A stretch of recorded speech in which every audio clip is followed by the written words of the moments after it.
आरक्षणाची लढाई जिंकल्याने खोपोलीत मराठा समाज एकत्र येत केला आनंद उत्सव साजरा। खोपोलीत मराठा समाजाचे नेते मनोज जरांगे पाटील यांनी मुंबईत मोठे आंदोलन केले होते। मराठा समाजाला आरक्षण मिळावे या मागणीसाठी उपोषण करण्यात आले असून सलग 5 दिवस चाललेल्या या उपोषणानंतर मनोज जरांगे पाटील यांचा मोठा विजय झाला आणि जरांगे पाटील यांच्या पुढे सरकारने शरणागती पत्करत एक जी.आर. काढण्यात आला।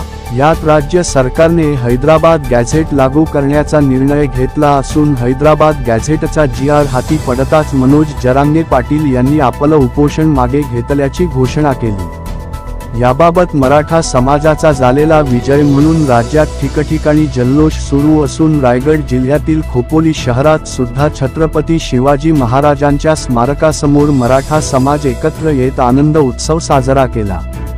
यावेळी समाजाचे नेते डॉक्टर सुनील पाटील, राहुल गायकवाड यांसह मोठ्या संख्येने मराठा बांधव उपस्थित होते।